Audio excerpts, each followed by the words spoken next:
Di mana 11 bulan yang lalu kita sudah tertata, enak, stabil, misalnya dari jam 8 sampai jam 5 pulang, masuk 8 bekerja, berjualan jam 8. Nah, ini akan dirubah ritmenya pada bulan suci Ramadan.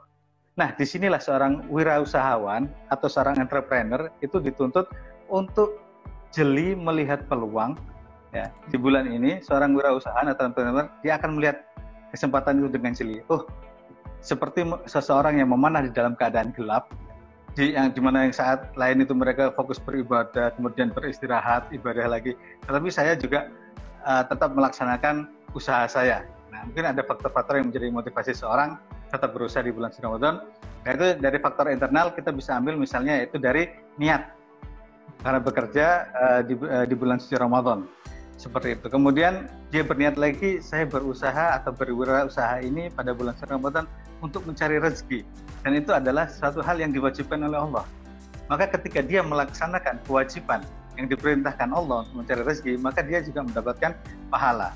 Seperti itu. Tidak hanya mendapatkan omset, tidak hanya mendapatkan penghasilan, akan tetapi dia juga akan mendapatkan pahala.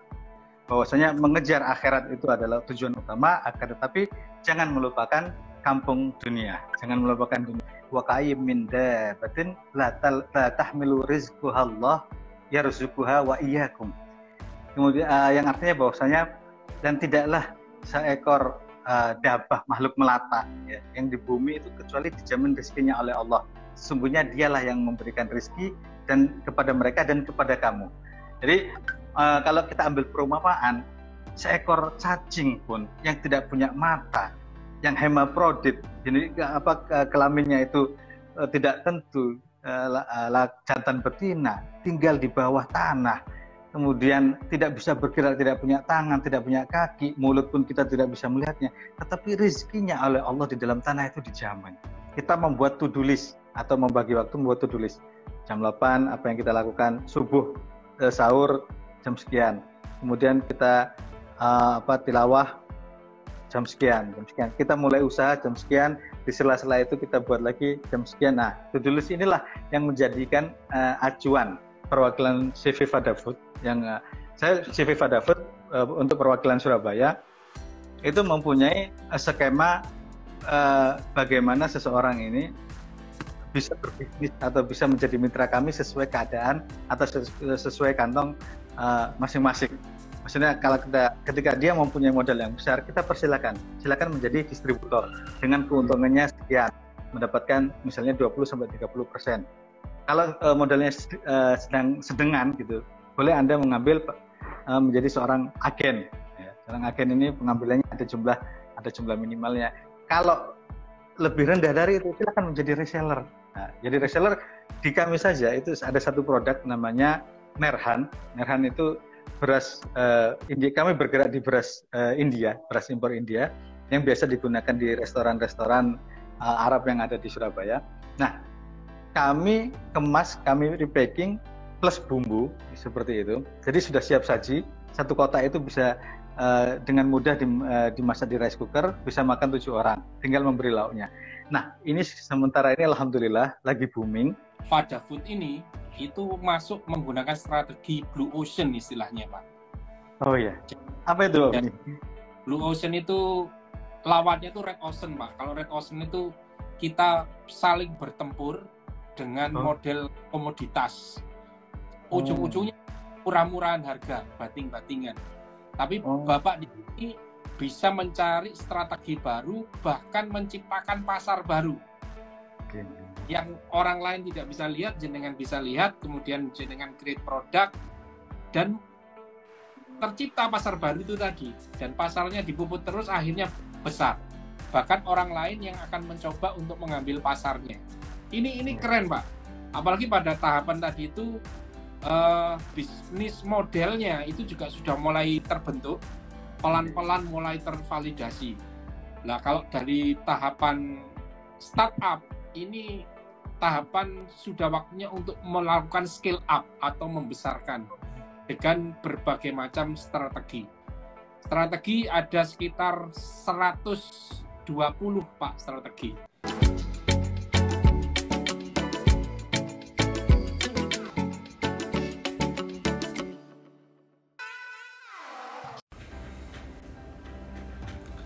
Assalamualaikum warahmatullahi wabarakatuh.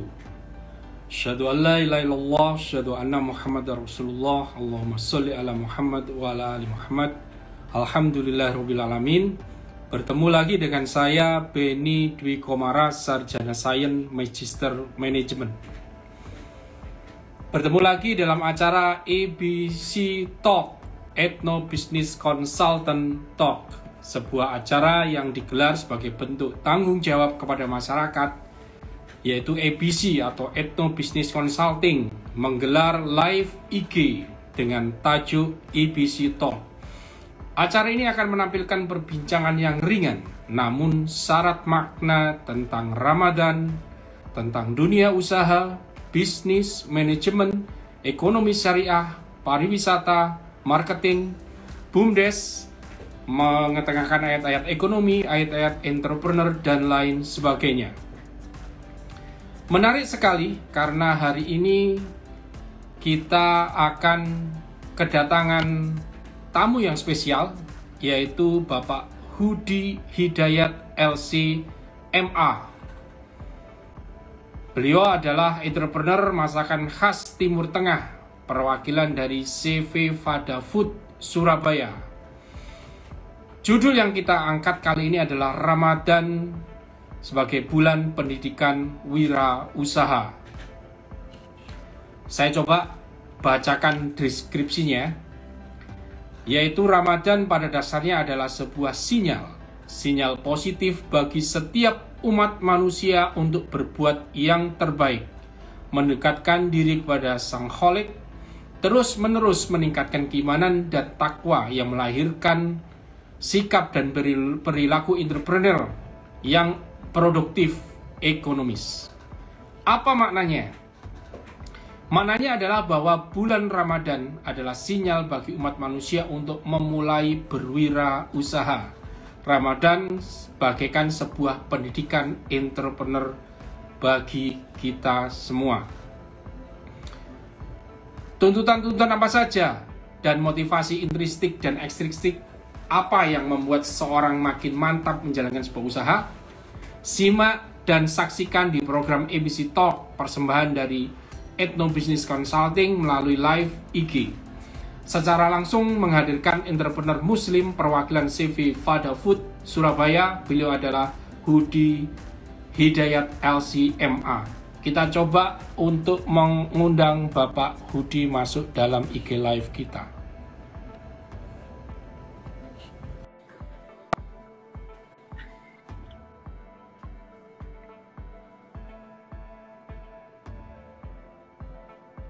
Kita sedang coba tersambung. Ini Assalamualaikum Pak Hudi. Waalaikumsalam warahmatullahi wabarakatuh. Apa kabar Pak Hudi?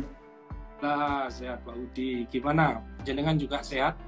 Alhamdulillah wa syukurillah. Sudah selesai tarawih, Pak? Nggih? Sudah selesai sholat tarawihnya? Alhamdulillah, baru saja selesai di sini. Nggih. Pak Hudi Hidayat LCMA. Ini pembicara kita yang cukup menarik ini background-nya. Bapak background-nya adalah LC dan Master Agama dan juga soal usaha atau entrepreneur. Wah, keren banget ini. Pak Hudi, silakan untuk memperkenalkan diri dan setelah disambung dengan memberikan gambaran singkat tentang topik yang kita ambil, yaitu Ramadan, bulan pendidikan wirausaha, supaya nanti kita nyaman ketika kita melakukan diskusi, Pak. Jadi nyambung gitu di topiknya. Monggo silakan Pak Hudi. Oke, matur nuwun Pak Beni atas waktunya. Izinkan saya memperkenalkan diri saya dulu sebelumnya. Bismillahirrahmanirrahim. Assalamualaikum warahmatullahi wabarakatuh. Waalaikumsalam. Alhamdulillahi wa kafa wa salatu wassalamu ala nabiyil mustafa wa ala alihi wa sahbihi ahli sidqi wal wafa. Allahumma salli alfi salatin wa sallim alfi salamin ala sayyidina Muhammadin wa ala alihi wa sahbihi wa man tabi'ahum bi ihsanin ila yaumiddin, amma ba'du.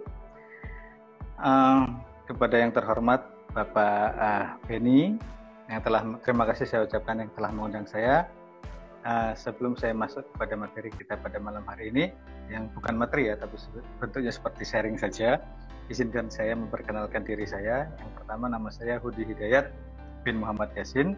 Saya kelahiran Surabaya. Kemudian saya bertempat tinggal di Ketintang Madya, 1 nomor 10 Surabaya.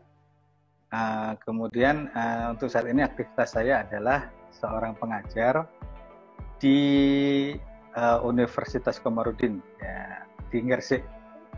Sebelumnya bernama IAI Komarudin. Kemarin dalam waktu dekat kemarin telah berganti dengan nama Universitas Komarudin.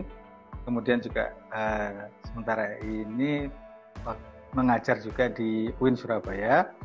Kemudian aktivitas yang lain yaitu banyakkan saya berwirausaha atau berjualan, yaitu memegang amanah dari teman kita juga yang menjadi partner dan juga menjadi bos saya dalam CV Fadafood untuk perwakilan Surabaya.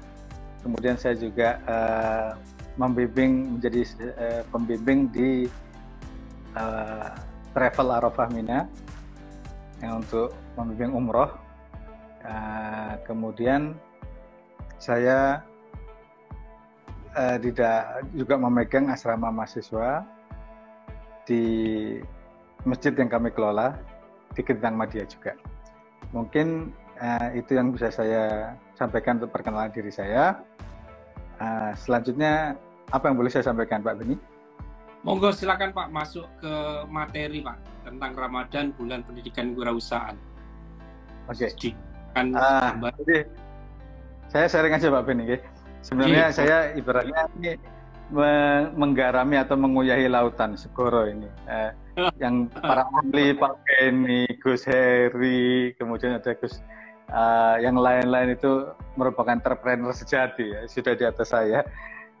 Tapi tidak ada salahnya mungkin Pak Beni, saya sedikit saja menambahkan, mungkin yang kurang dari keterangan teman-teman atau para expert yang lain, mungkin bisa saya tambahkan sedikit di sini bahwasanya saya diberi tema oleh Pak Beni pada malam hari itu adalah Ramadan merupakan bulan pendidikan kewirausahaan.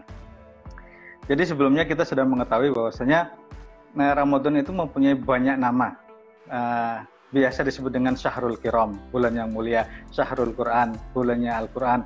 Kemudian kadang disebut dengan Syahrul Tarbiyah, bulan pendidikan. Nah, pendidikan ini cakupannya sangat luas. Bisa pendidikan ibadah, ya, bisa pendidikan karakter, bisa pendidikan mental, bisa pendidikan kesabaran, bisa pendidikan menekan tentang kesombongan, dan juga tidak luput pendidikan ekonomi, yang mana kewirausahaan itu masuk ke dalam pendidikan ekonomi, yaitu pendidikan yang diajarkan di bulan suci Ramadan. Nah, seperti kita ketahui bahwasanya wirausaha sendiri, mungkin Pak Beni dengan expert-expert yang lain mengetahui bahwasanya seorang wirausaha mempunyai definisi bahwasanya seorang wirausaha adalah orang yang jeli melihat suatu produk baru, kemudian memproduksi produk baru tersebut, kemudian memasarkannya dan juga memutar modal sehingga produksi itu bisa berjalan. Ini adalah kewirausahaan. Nah, pada bulan suci Ramadan ini, seorang usahawan itu dituntut untuk semakin kreatif dan jeli dalam setiap waktu dan keadaan. Termasuk di bulan suci Ramadan, karena ini memutarbalikkan ritme yang kita lakukan pada 11 bulan sebelumnya. Ya, jadi di bulan suci Ramadan, seorang wirausaha itu akan dihadapkan dengan suatu ritme yang baru, di mana 11 bulan yang lalu kita sudah tertata, enak, stabil, misalnya dari jam 8 sampai jam 5 pulang, masuk 8 bekerja, berjualan jam 8. Nah, ini akan dirubah ritmenya pada bulan suci Ramadan. Nah, disinilah seorang wirausahawan atau seorang entrepreneur itu dituntut untuk jeli melihat peluang, melihat merubah ritme kerja sehingga bisa menyeimbangkan atau bisa tidak kalah dalam keadaan ini. Nah, itu. Jadi seorang entrepreneur itu dia akan menangkap bahwasanya bulan Ramadan ini bukan bulan yang untuk dia beristirahat. Misalnya dia mempunyai anggapan, udah 11 bulan saya cukup, bekerja 1 bulan saya mau beribadah total kepada Allah. Tidak, tetapi sebaliknya. Ya, di bulan ini seorang wirausahaan atau entrepreneur dia akan melihat kesempatan itu dengan jeli. Oh, seperti seseorang yang memanah di dalam keadaan gelap, maka dia atau berburu pada keadaan gelap, maka dia menancapkan manahnya di mana tidak semua orang mampu atau bisa berburu pada malam hari. Sehingga dia mengambil kesempatan itu. Seorang wirausahaan akan mencoba hal-hal yang unik, yang trendy, yang lagi booming pada bulan suci Ramadan. Misalnya pada bulan-bulan 11 bulan yang sebelumnya tidak ada atau sedikit orang yang berwirausaha atau bergerak berjualan pada bidang kurma. Nah, tetapi seorang entrepreneur dia akan mencoba untuk masuk kepada penjualan kurma pada bulan suci Ramadan, yang mana tidak semua orang tidak semua orang jeli menangkap peluang tersebut. Nah, itulah esensi atau pendidikan yang senantiasa harus kita asah di bulan suci Ramadan. Bagi seorang wirausahaan tidak malah kalah dan loyo, lemah, patah semangat, terutamanya ketika Ramadan dan di musim pandemi ini dia merasa kalah. Akan tetapi sebaliknya, dia harus menampak peluang, dia harus melihat target baru, dia harus jeli. Itulah jiwa pendidikan yang diajarkan di bulan suci Ramadan, seperti itu. Nah, tentu Pak Benny, di dalam perjalanannya seorang wirausahaan itu mempunyai faktor-faktor, baik intrinsik yang disebutkan oleh Pak Benny tadi, intrinsik atau ekstrinsik. Kalau saya sebutnya internal eksternal aja Pak ya, mungkin saya susah mengucapkannya. Boleh Pak. Ya, jadi mungkin seseorang ketika dia berusaha atau berwirausaha di bulan suci Ramadan, dia mempunyai faktor-faktor apa sih yang menjadi pendorong motivasi semangat saya sehingga saya nekat ya. Di mana yang saat lain itu mereka fokus beribadah, kemudian beristirahat, ibadah lagi. Tetapi saya juga tetap melaksanakan usaha saya. Nah, mungkin ada faktor-faktor yang menjadi motivasi seorang tetap berusaha di bulan suci Ramadan. Yaitu dari faktor internal kita bisa ambil misalnya yaitu dari niat, ya. Niat seseorang itu. Nah, apabila niat, jadi kita sering sekali mendengar hadis Nabi yang bernama yang berbunyi innamal a'malu binniyat. Karena niat itu sangat penting posisinya di sini. Seseorang ketika berwirausaha atau berusaha di bulan suci Ramadan, kemudian dia berniat, niatnya ini dijadikan misalnya niat saya usaha adalah untuk beribadah kepada Allah. Maka bukan omset yang dia dapatkan, bukan setakat atau bukan sekedar omset yang dia dapatkan, tetapi pahala juga dari Allah. Yaitu bi asri amsalihah, akan dapat 10 kali lebih pahala yang dia dapatkan karena bekerja. Di bulan suci Ramadan. Seperti itu. Kemudian dia berniat lagi, saya berusaha atau berwirausaha ini pada bulan suci Ramadan untuk mencari rezeki. Dan itu adalah satu hal yang diwajibkan oleh Allah. Maka ketika dia melaksanakan kewajiban yang diperintahkan Allah untuk mencari rezeki, maka dia juga mendapatkan pahala. Seperti itu. Tidak hanya mendapatkan omset, tidak hanya mendapatkan penghasilan, akan tetapi dia juga akan mendapatkan pahala. Kemudian yang kedua adalah faktor internal yang bisa dicapai, yaitu mungkin bila seseorang itu mempunyai mimpi. Nah, kenapa saya nekat berwirausaha atau tetap melaksanakan usaha di bulan suci? Yaitu karena mimpi saya belum terwujud. Misalnya yang dia targetkan umroh bersama keluarga. Mungkin dia melihat peluang di bulan puasa ini akan mendapatkan omset yang lebih besar, maka dia menjadikan mimpi dia itu sebagai motivasi untuk tetap melaksanakan usaha di bulan suci Ramadan. Kemudian beli rumah, beli kendaraan dan lain sebagainya. Itu adalah faktor-faktor internal yang bisa menjadikan seseorang tetap melaksanakan usaha di bulan suci Ramadan. Kemudian yang selanjutnya yaitu niat untuk menafkahi keluarga. Jadi nyun sewu seperti saya juga, misalnya ketika saya melaksanakan ini, bismillah, saya niatkan untuk ibadah, kemudian mendapatkan ridho Allah dan juga untuk menafkahi keluarga, dan ini suatu kewajiban. Insya Allah kalau sudah berniat tekad seperti itu, insya Allah akan dimudahkan oleh Allah untuk mencari Aisyah atau mencari rezeki yang disediakan oleh Allah Subhanahu wa taala. Kemudian yang selanjutnya faktor eksternal. Faktor eksternal yang menjadikan seseorang itu mempunyai motivasi untuk melaksanakan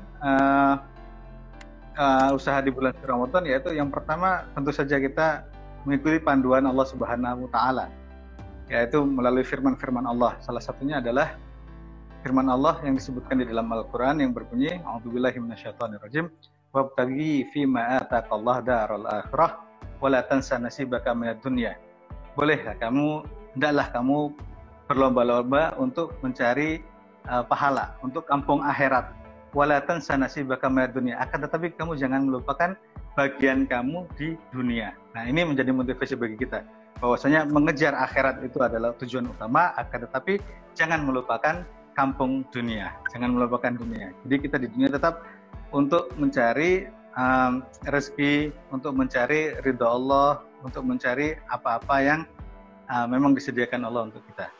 Kemudian yang kedua, faktor eksternal itu mungkin bisa kita ambil dari hadis Nabi Shallallahu Alaihi Wasallam yang berbunyi, "Alaikum bitijarah, fa inna fiha tis'ata a'sarin ar-rizqiyah." Maksudnya hendaklah kamu berdagang atau berwirausaha, karena sesungguhnya 9 dari pintu rezeki itu dari jalur berdagang. Hadis ini posisinya adalah disebut oleh sebagian ulama sebagai hadis dhaif, hadis yang lemah. Karena sebabnya ada yang mengatakan mursal, berhenti pada tingkat tabi'in atau berhenti pada tingkat sahabat, tidak sampai kepada Nabi. Ada yang mengatakan munqati, terputus. Akan tetapi para ulama sepakat hadis lemah bukan berarti hadis palsu. Hadis lemah boleh digunakan dalam beberapa keadaan, terutama misalnya sebagai motivasi. Sebagai motivasi atau istilahnya sebagai fadilah amal, jadi ketika berhadapan dengan akidah, maka dilarang oleh para ulama. Berhadapan dengan hukum halal haram dilarang oleh ulama, tetapi fadilah amal, motivasi diri untuk giat bekerja, giat beribadah, maka diperbolehkan. Nah, ini boleh kita jadikan sebagai pegangan hadis Nabi yang mengatakan bahwasanya 9 dari 10 pintu rezeki itu berasal dari berusaha, berwirausaha ataupun berdagang. Nah, kemudian faktor eksternal yang lain bisa kita ambil contoh misalnya bahwasanya bulan ini adalah bulan yang penuh berkah. Jadi apapun yang kita kerjakan dan kita niatkan untuk ibadah kepada Allah Subhanahu wa taala, ini insya Allah akan diijabah oleh Allah. Nah, mungkin itu faktor-faktor yang bisa kita ambil atau kita gunakan sebagai motivasi untuk mempompa semangat kita untuk tetap berwirausaha atau berusaha di bulan suci Ramadan ini. Mungkin itu yang dapat kami sampaikan, Pak Beni. Mungkin kalau ada koreksi silakan ditambahkan. Luar biasa, Pak. Sangat mencerahkan sekali. Kalau kita orang awam ini melihatnya kalau Ramadan itu identik dengan hanya ibadah. Hanya beribadah jadi pada Allah Subhanahu wa taala. Keterangan Pak Hudi Hidayat ini tadi, waduh, buat saya sangat mencerahkan. Ternyata dengan kita berwirausaha pun, dengan memperbaharui niat karena kita melakukan ibadah, itu juga bisa dinilai sebagai pahala juga, sebagai sesuatu yang istilahnya beribadah ketika di bulan Ramadan. Saya pikir kita harus melepaskan semuanya dan hanya fokus sholat saja, baca Quran dan sebagainya. Ini sangat-sangat mencerahkan, Pak, buat kita. Ini setelah ini kita juga akan membuatkan YouTube-nya, Pak. Akan kita share juga, jadi lebih banyak lagi orang yang mendapatkan informasi yang sangat bagus seperti ini. Insya Allah, insya Allah.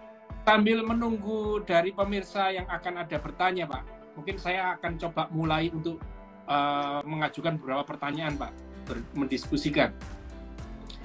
Sesuatu hal yang keren tadi yang jenengan sampaikan tentang kita juga bisa berwirausaha ketika bulan Ramadan. Sekarang pertanyaan adalah bagaimana menjaga konsistensi, Pak, semangat berwirausaha dalam bulan Ramadan. Karena ya memang satu, kondisinya kita sedang berpuasa, kecenderungan secara fisik itu juga lemah.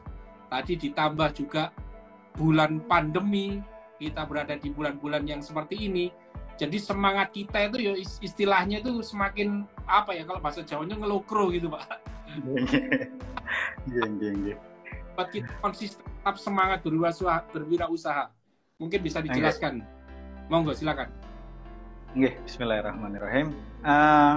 Tentu ketika kita menghadapi ketika kita melaksanakan atau melakukan suatu pekerjaan di bulan suci Ramadan, baik itu usaha, berdagang dan lain sebagainya, tentu ada titik kejenuhan di situ, nggih. Tentu perlu di support oleh motivasi atau oleh rangsangan-rangsangan, distimulasi dengan satu bentuk rangsangan yang sehingga kita akan tetap konsisten dan semangat, terutamanya dalam hal ini berwirausaha di bulan suci Ramadan.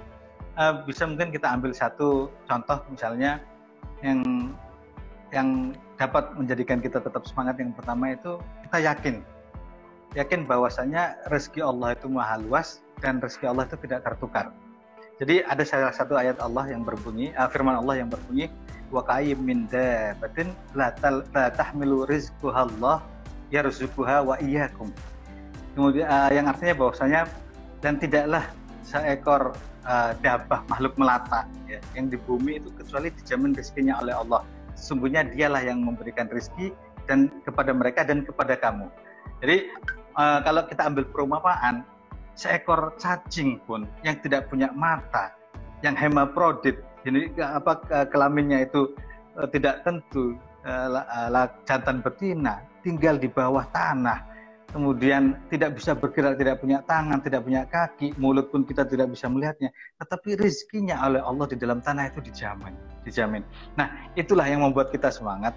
Ketika kita mulai kendor, kemudian kok jualan seperti ini aja, bulan puasa kok nggak kurang lagi.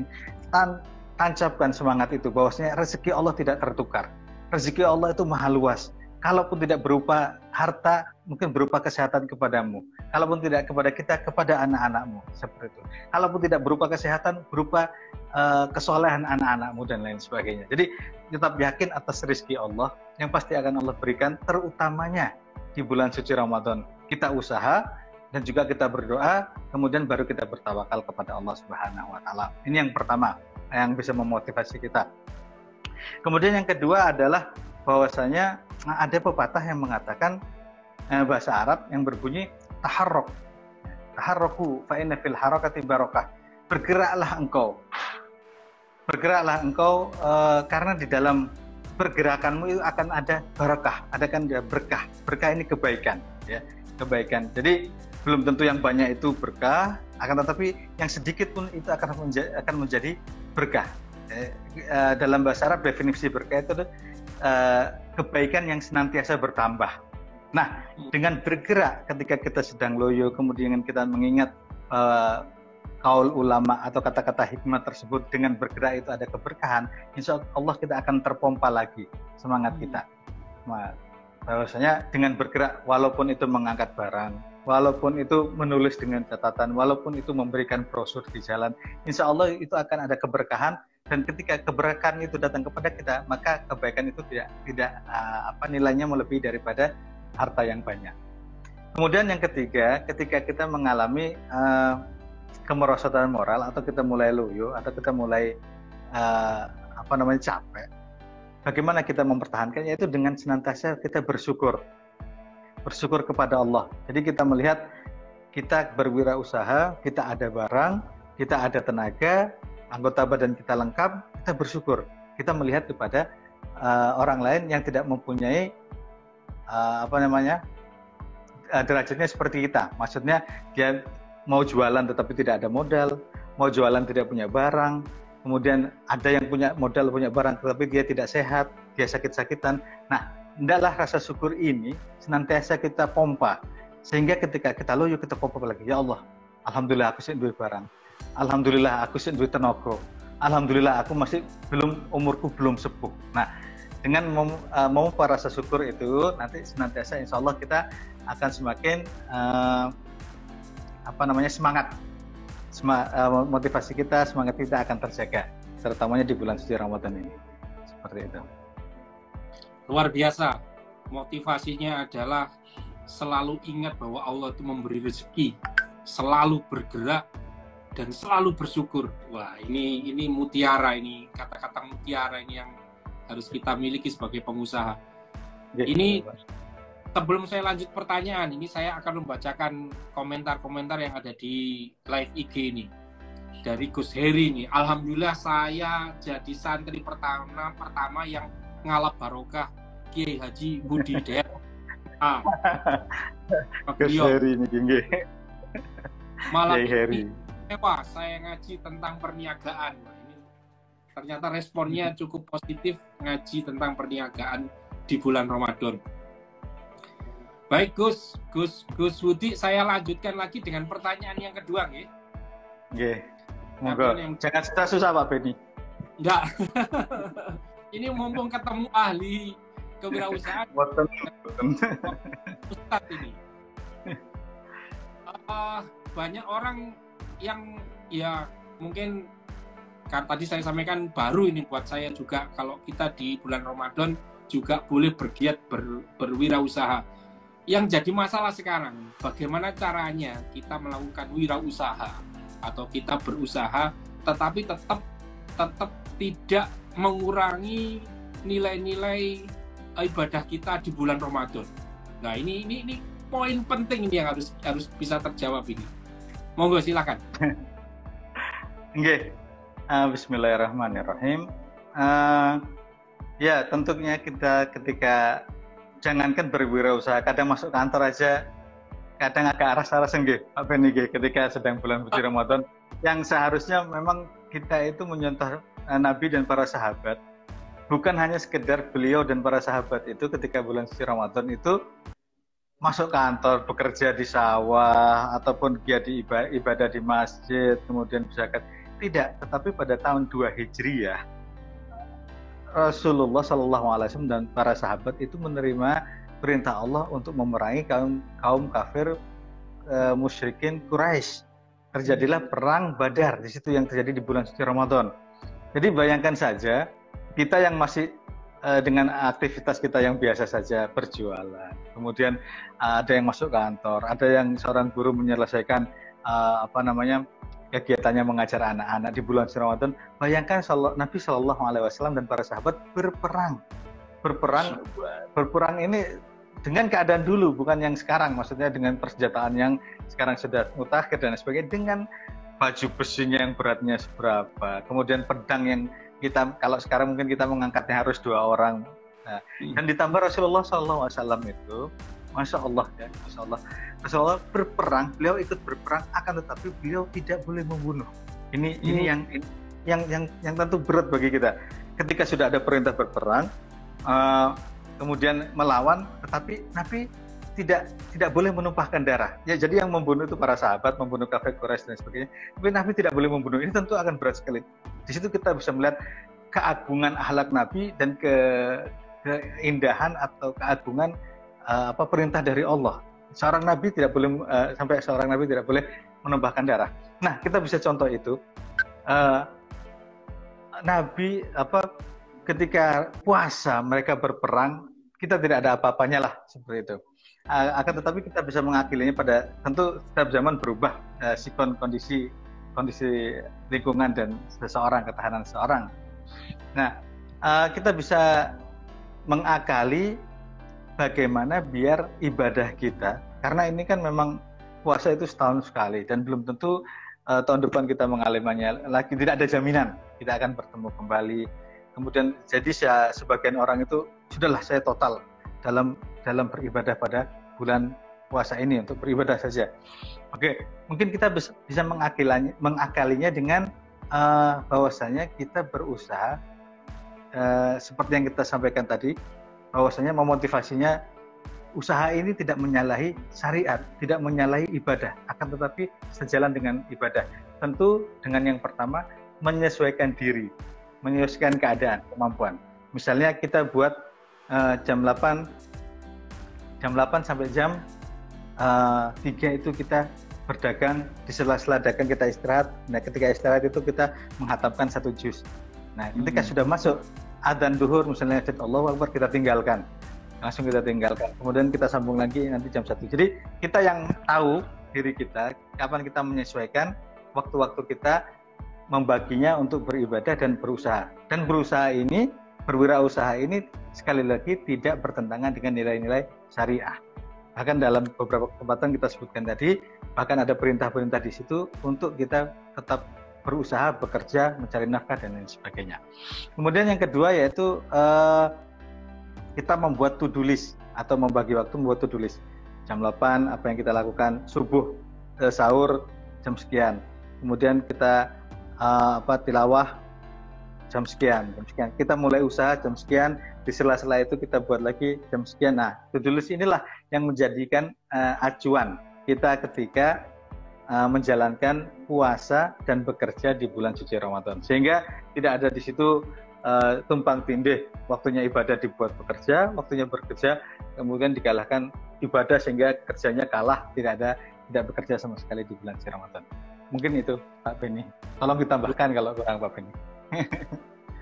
Jadi kita harus tetap melakukan manajemen terhadap waktu kita pada saat bulan Ramadan, sehingga mana porsi untuk ibadah itu ada, mana porsi untuk berusaha itu juga ada. Jadi dua-duanya bisa pegang. Juga tadi diniati bahwa ini juga usaha saya itu untuk ibadah, jadi masih sejalan. Wah, ini baik. Masuk ke pertanyaan yang selanjutnya, Pak. Ini tadi dengan sebutkan 11 bulan kita biasa berbisnis, kemudian 1 bulan ini itu sangat spesial karena merubah ritme. Kadang-kadang kita juga harus merubah cara kita berusaha. Usahanya biasanya apa, sekarang juga berubah. Perlu menangkap peluang baru. Dan kadang-kadang ada pertanyaan, Pak, kalau kita membuat bisnis baru di Ramadan yang menangkap peluang kayak kurma tadi itu, apakah perlu modal besar dalam berwirausaha di bulan Ramadan yang sifatnya mungkin terbatas atau temporary hanya 1 bulan tersebut? Mungkin bisa kasih gambaran tentang ini. Ya, bismillahirrahmanirrahim. Saya mencoba menjawab Pak Beni. Ini menurut pengalaman saya pribadi. Jadi setiap orang berbeda, mempunyai trik dalam mensiasati usaha di bulan suci Ramadan ini yang memang sifatnya seperti Pak Beni bilang temporary, terbatas 1 bulan itu tadi ya. Jadi menurut pengalaman saya pribadi, ketika kita mau memasuki bulan Ramadan itu kita menyusun strategi apa yang akan kita jalankan pada Ramadan ini, kemudian apa yang kita fokuskan, apa yang kita targetkan. Apakah perlu biaya yang besar? Tidak, kita sesuaikan ke kemampuan. Maksudnya biaya pasti perlu, tetapi tidak perlu kita sampai biaya yang begitu besar sehingga kita minta maaf berhutang yang besar kepada orang lain hanya untuk modal kita usaha di bulan suci Ramadan ini. Jadi sesuaikan saja dengan kemampuan. Nah, kalau misalnya budget Anda tahun ini ingin usaha kurma 5 juta ya sudah, cukupkan segitu. Karena dengan 5 juta itu, mohon maaf, saya buka sedikit, ketika kita kalau dalam bahasa Jawa kulak gitu ya, kulak kurma itu dengan harga sekian, itu insya Allah marginnya itu bisa 15 sampai 25 ribu. Ya, gitu. Kalau kita bagikan lagi itu 1 kotak, itu kalau kita bagikan lagi dalam sekilo itu bisa marginnya itu antara modal dengan keuntungan itu bisa 10.000. Nah, itu kita kalikan saja. Nah, kita tidak perlu ngoyo, terburu-buru mendapatkan dengan mencari modal yang besar kemudian memutarnya dan sebagainya. Kita maksimalkan aja modal kita yang ada.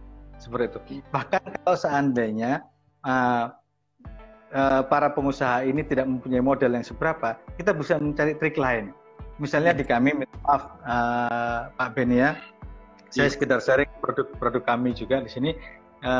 Saya dari perwakilan CV Fadafood, saya CV Fadafood untuk perwakilan Surabaya itu mempunyai skema bagaimana seseorang ini bisa berbisnis atau bisa menjadi mitra kami sesuai keadaan atau sesuai kantong masing-masing.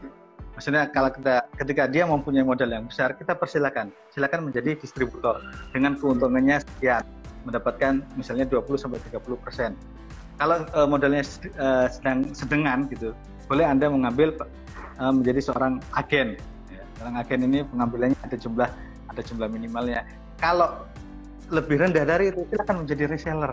Nah, jadi reseller di kami saja itu ada satu produk namanya Nerhan. Nerhan itu beras India. Kami bergerak di beras India, beras impor India yang biasa digunakan di restoran-restoran Arab yang ada di Surabaya. Nah, kami kemas, kami repacking plus bumbu seperti itu. Jadi sudah siap saji.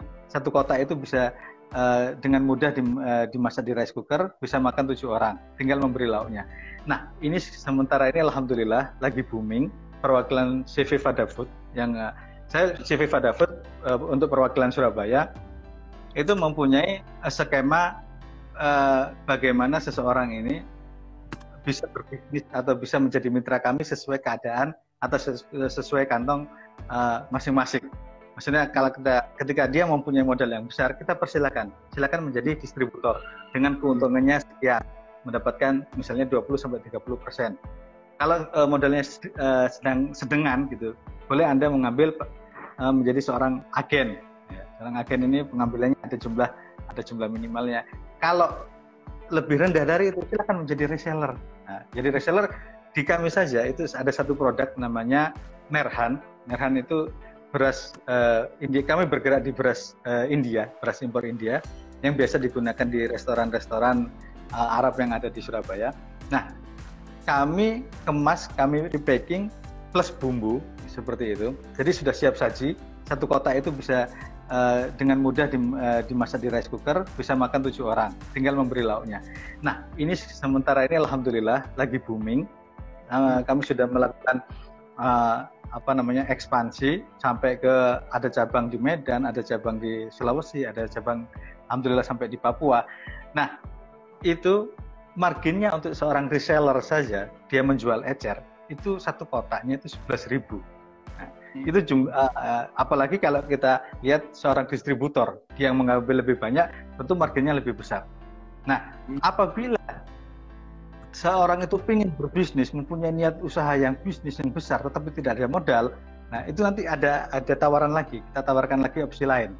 Misalnya, boleh silakan Anda bekerja sama dengan kita, kita jadikan sebagai dropshipper, gitu. Jadi beliau menjualkan, kemudian kita mengirimkan dari sini, kemudian nanti keuntungannya pembelinya transfer ke dia, kemudian nanti baru dia transfer ke kita, seperti itu. Jadi walaupun marginnya sedikit, tetapi seorang yang tidak punya modal pun dia mempunyai kesempatan untuk berjualan. Tetapi tentu kita bisa kita interview dulu, kita tanya motivasinya, kemudian kita tanya semangatnya dia untuk menjualkan produk dan lain sebagainya, seperti itu. Jadi untuk masalah modal kita sesuaikan saja kemampuan. Tidak semua itu harus diborong dengan harga yang mahal. Bahkan ada, kalau kita mengetahui trik-triknya, itu ada bagaimana bahkan kita tidak mengeluarkan sepeser pun, tetapi kita bisa mendapatkan keuntungan dari hal tersebut. Seperti itu Pak Benny. Wah, keren Pak, keren. Tadi jenengan sampaikan di bulan Ramadan gunakan modal yang dimiliki. Jangan terlalu ngoyo dengan berhutang pada orang lain yang menyebabkan akan bermasalah ke depannya. Atau ada alternatif sebagai tadi ada dropshipper, ada reseller, kemudian kalau memang mampu menjadi distributor dari CV Fada Food. Pak, mungkin bisa dijelaskan lebih detail ini saya yakin pemirsa banyak yang tertarik ini untuk yang poin yang kedua ini. Mungkin bisa dijelaskan produknya selain beras mungkin ada lagi, kemudian wilayahnya yang sudah tercover oleh CV Fada Food ini wilayah mana saja Pak? Mungkin yang dari luar ini beberapa pemirsa kita itu juga ada dari pekerja migran Indonesia yang ada di Taiwan Pak. Mungkin mereka punya ide apa dari pembicaraan kita. Monggo silakan. Minta maaf sebelumnya Pak Benny ketika menyinggung masalah Fada Food, izinkan saya untuk sedikit mengenalkan dulu. Jadi biar kalau ada pepatah tak kenal maka ta'aruf gitu Pak Benny ya. Jadi sebelum saya membahas tentang Fada Food, saya ingin bercerita sedikit bahwasanya sebenarnya Fada Food itu didirikan oleh teman teman kami. Jadi ketika itu kami sama-sama sekolah di Damaskus di Syria. Waktu itu teman kami domisili dari Mojokerto. Jadi persahabatan ini sudah menjadi seperti saudara. Kami sering silaturahmi, kunjung-kunjung cangkruan gitu kan. Kemudian beliau ini pada satu kesempatan berkeinginan untuk berbisnis pada bidang beras India. Karena itu tadi saya sampaikan tadi, beliau mencoba memanah di tengah malam, yang mana tidak ada seorang pemanah pun, seorang pemburu pun itu berburu pada tengah malam. Jadi beliau melihat bukan gambling, tetapi tentu dengan perhitungan ya. Beliau mencoba mengambil sedikit, karena belum bisa impor, belum tahu jalannya, beliau mengambil sedikit dari sini, kemudian dijual dengan margin yang sedikit, kemudian mengajak saya ketika itu untuk, oke, kamu coba di Surabaya, handle di Surabaya, entah itu sebagai sales representatif, sales associate atau segala macam, kamu pegang semua lah ibaratnya di Surabaya. Oke, jadi saya bergerak ketika itu terbatas kepada restoran-restoran yang ada di Surabaya. Saya masukkan waktu itu yang menjadi mitra kita itu adalah restoran Ciking yang ada di Royal. Sekarang sudah almarhum, tidak ada lagi. Kemudian saya mencoba masukkan ke La Razeta, kemudian sampai sekarang La Razeta masih ambil ke kita. Kemudian ada Alhambra ditolak, kemudian yang di Ampel itu apalagi kita sama sekali nggak bisa masuk, kita ditolak gitu kan. Sampai banyak, sehingga lama kelamaan ketika kita sudah bisa impor dengan jumlah yang banyak, walaupun melalui pintu BUMN kita jumlah banyak, kemudian ya ini cangkruk lagi, kita jadi sebagai bos dengan bawahan, teman partner, teman cangkruk juga gitu kan. Kita berpikir bagaimana menjadikan kalau orang-orang mau pergi ke restoran Arab itu mahal gitu kan. Pak Benny mungkin tahu bagaimana restoran Arab itu masuk aja satu piring itu harus menghabiskan berapa gitu kan. Nah, kita kemudian mencoba kenapa nggak kita hadirkan aja masakan Arab ini di tengah-tengah keluarga dengan nilai yang ekonomis. Kemudian waktu itu saya punya punya teman di Malaysia. Saya sempat mengambil master di Malaysia waktu itu.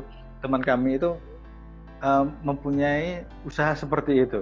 Jadi beras India kemudian diracikkan bumbu-bumbu yang bervariatif, karena makanan Arab itu ada bumbu biryani, ada kebuli. Nah, mungkin Pak Benny pernah mencicipi kebuli sering ya. Ada biryani, kebuli, ada mandi, ada kapsa, ada bukhori. Nah, kemudian kita bikinkan itu. Sudah teman kami instan. Yang tadi kenapa? Instan gitu, kayak mie instan gitu ya. Jadi ini beras.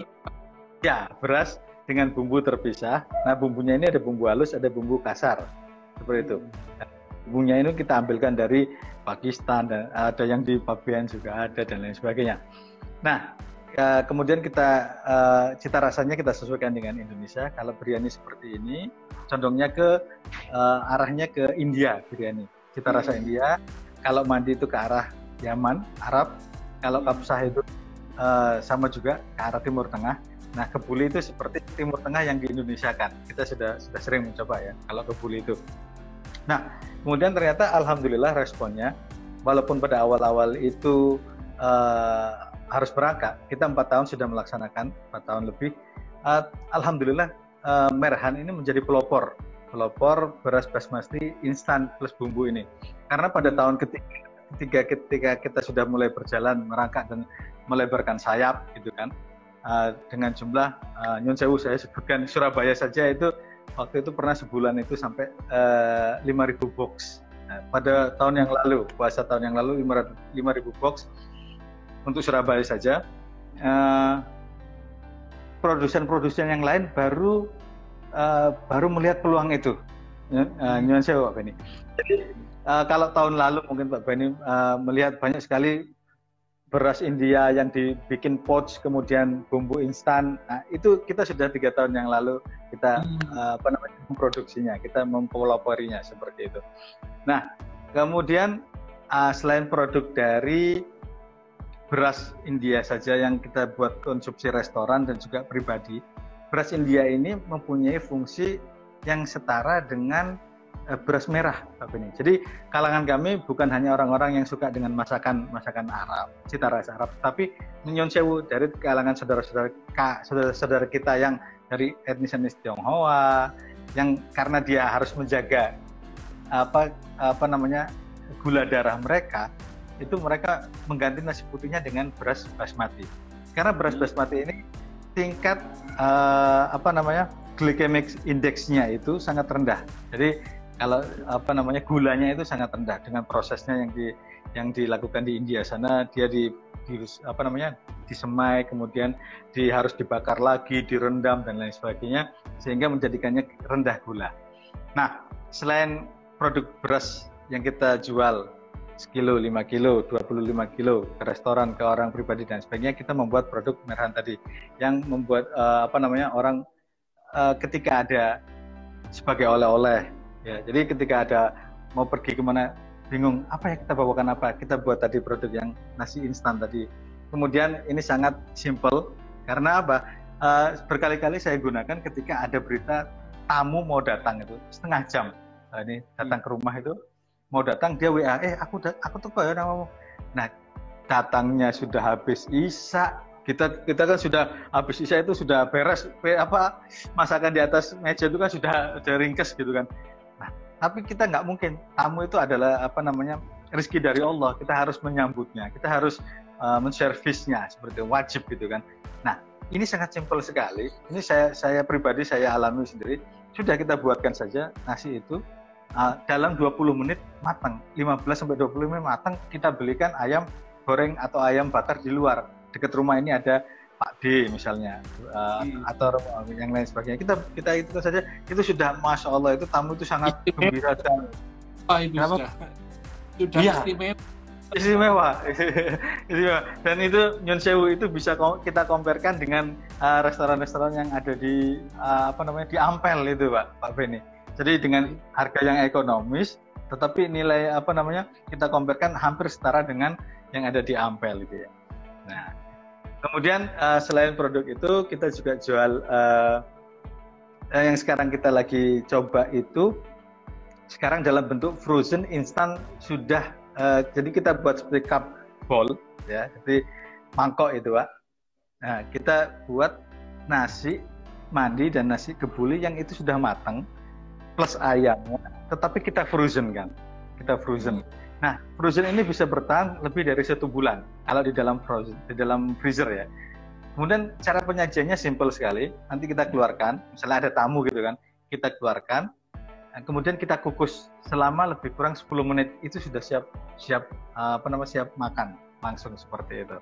Jadi itu salah satu produk Merahan sendiri.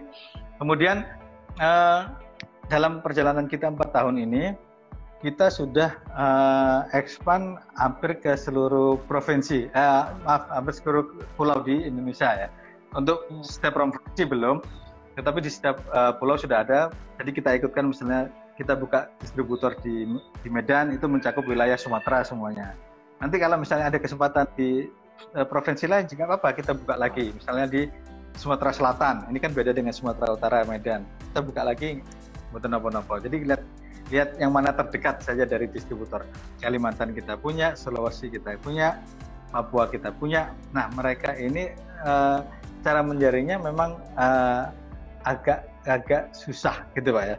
Jadi kita buat lagi strategi marketing yang saya kerjasama dengan istri, kita inisiasi bagaimana menjaring orang itu bukan hanya sebagai buyer kemudian lepas.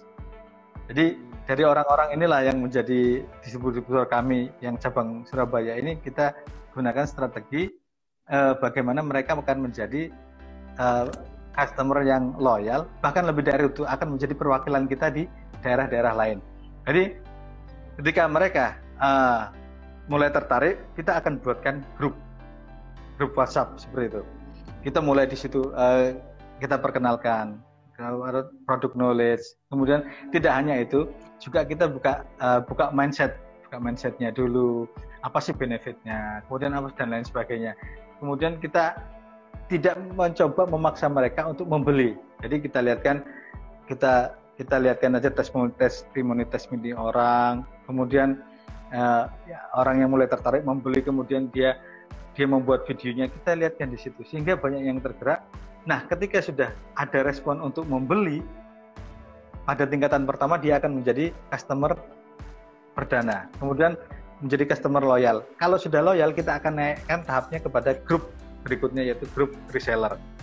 Nah, setelah itu nanti berjenjang sampai ketika dia pengambilan lebih banyak, kita akan menjadikan dia grup distributor. Nah, di situ kita akan ajarkan bagaimana convert selling seperti itu. Jadi dalam hal ini istri saya ya yang banyak mengikuti kursus-kursus yang ada.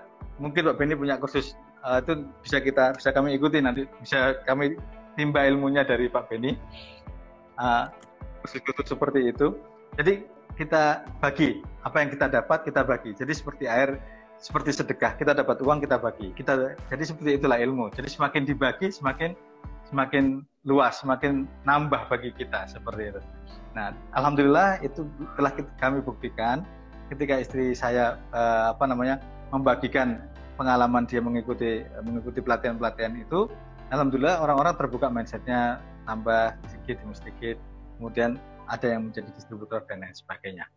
Nah, mungkin di situ bisa kami sampaikan, memperkenalkan sedikit produk lain dari CV Vadafood yang tentunya sebetulnya yang berhak untuk menjelaskan adalah teman kami ya, sebagai owner, sebagai presiden dari Vadafood itu.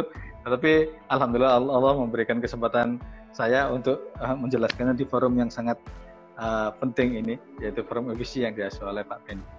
Terima kasih sebelumnya Pak Benny.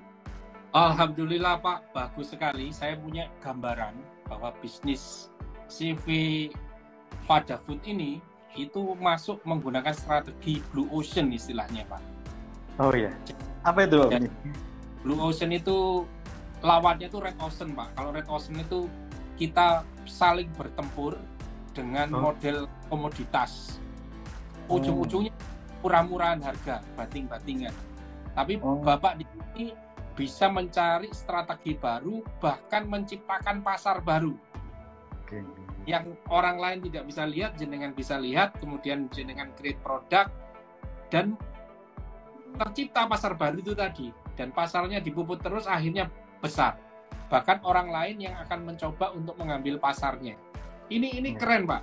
Apalagi pada tahapan tadi itu, bisnis modelnya itu juga sudah mulai terbentuk, pelan-pelan mulai tervalidasi. Nah, kalau dari tahapan startup, ini tahapan sudah waktunya untuk melakukan scale up atau membesarkan dengan berbagai macam strategi. Strategi ada sekitar 120 Pak strategi.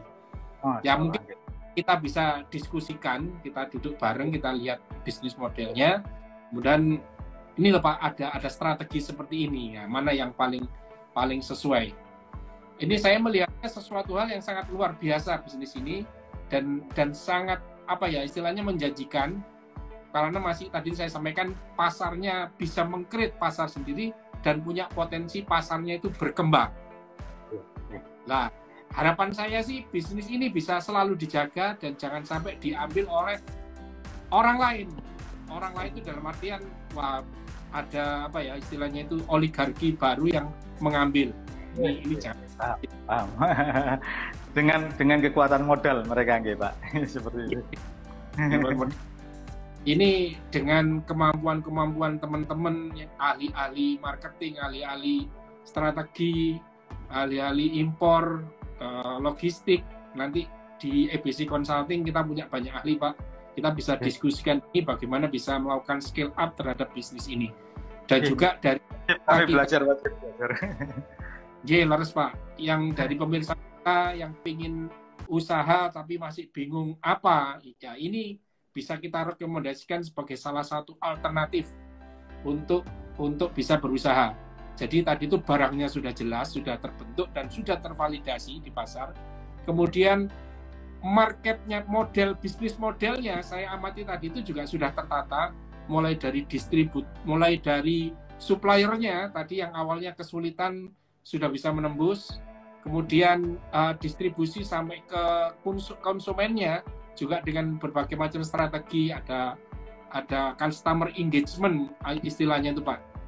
Jadi relationship mulai dari WA yang grup hanya sebagai produsen, meningkat kepada reseller, itu Itu sudah keren banget itu Pak. Itu sebuah pembelajaran yang pencapaian yang sudah sangat bagus kalau penilaian kita sebagai seorang konsultan. Terima kasih. Terima kasih banyak Pak Hidayat. Ya, izinkan lain waktu kami belajar kepada Pak Benny dan teman-teman di IBC, para expert yang lain, karena kami sangat minim sekali pengalaman dalam hal ini. Kami akui, jadi memang kami harus belajar lagi kepada para suhu dan para master di grup IBC ini. Terima kasih sekali kami telah diundang, Pak Benny. Oke, terima kasih Pak. Pengalamannya tadi sharing-sharing tadi insya Allah sangat bermanfaat buat kami. Okay. Izinkan saya suatu saat akan mengundang Pak Hudi lagi, mungkin dengan topik yang berbeda, mungkin juga bisa melanjutkan dari pembahasan kita di sesi yang pertama ini. Insyaallah. Terima kasih. Mungkin ada yang mau disampaikan untuk closing statement, monggo, sebelum dengan saya persilakan untuk undur diri nanti. Ada yang mau disampaikan sebagai closing statement, monggo silakan. Jadi kembali lagi kepada tema kita pada malam hari ini, ada sebagian orang itu yang beranggapan bahwa hanya dengan Ramadan itu akan terputus semua kegiatan kita yang bersifat duniawi. Ini kita ingatkan kembali bahwasanya tidak, bahkan malah sebaliknya. Bahkan sering sekali kita dengar, kalaupun Anda tidak bekerja, tidur pun itu akan menjadi ibadah, apalagi bekerjanya, seperti itu. Jadi saya mengingatkan kepada diri saya pribadi, juga kepada teman-teman, untuk mari kita jemput keridhaan Allah ini dalam bentuk ibadah, baik ibadah kepada Allah ataupun ibadah yang sifatnya kita kepada masyarakat, yaitu kepada keluarga kita dengan mencari nafkah, mencari rezeki dan lain sebagainya. Mungkin cukup itu yang bisa kami sampaikan, Pak Benny. Terima kasih sekali lagi kami ucapkan, diberikan kesempatan yang sangat baik ini untuk berkenalan. Bahkan seharusnya kami tidak pantas berada di sini untuk memberikan sedikit sharingan ini. Akan tetapi terima kasih sekali lagi kepada Pak Benny. Terima kasih Pak Hudi atas waktunya. Alhamdulillah ketemu lagi. Ini ada pesan dari Gus Heri ini, kapan-kapan kita bisa makan bareng yuk katanya sambil berdiskusi. Siap. Untuk Gus Heri terbuka 24 jam. Tapi di portal sayang. J. Gus Heri ini usul selalu fresh ini Pak, keren beliau. Terima kasih. Terima kasih. Lagi mohon maaf bila ada salah kata saya dan jenengan. Minta maaf ya. Terima kasih. Assalamualaikum warahmatullahi wabarakatuh. Waalaikumsalam warahmatullahi wabarakatuh. Baik, demikian pemirsa yang bisa kami sampaikan pada diskusi ini bersama Gus Hudi Hidayat LCMA. Beliau tadi memberikan advice yang sangat bagus dan sangat mencerahkan bahwa di bulan Ramadan kita jangan hanya fokus beribadah yang sifatnya yang seperti yang biasa kita lakukan, tapi dengan berusaha pun itu juga ada nilai ibadahnya. Tadi juga beliau memberikan banyak sekali pandangan bisnis apa sih yang bagus di bulan Ramadan ini tadi itu, di samping memaksimalkan modal yang dimiliki, juga bisa bekerja sama dengan Fada Food. Beliau bergerak di penjualan beras. Ada yang beras dijual kiloan tadi itu, ada juga yang bentuknya instan, bahkan ada yang frozen. Nah ini tadi saya sampaikan bahwa ini adalah sebuah strategi Blue Ocean yang bisa menciptakan pasar baru yang kecenderungannya pasar ini selalu berkembang. Jadi bisa menjadi bisnis bagus, bisa sebagai alternatif kita kalau kita mau memulai usaha. Nanti silahkan buat pemirsa Instagram Live Ethnobusiness Consulting maupun dari YouTube Benny Komara nanti yang saya share seperti biasa. Yang berminat bisa menghubungi EBC Consulting atau bisa langsung ke Bapak Hudi Hidayat LCMA. Demikian EBC Talk hari ini. Jangan lupa follow Ethnobusiness Consulting dan subscribe di Benny Komara channel YouTube. Mohon maaf atas segala kekurangan. Kita tutup dengan doa kafaratul majelis. Subhanakallahumma wa bihamdika asyhadu an la ilaha illa anta astaghfiruka wa atubu ilaik. Saya ucapkan terima kasih dan mohon maaf yang sebesar-besarnya. Saya akhiri. Assalamualaikum warahmatullahi wabarakatuh. Salam. Saya close.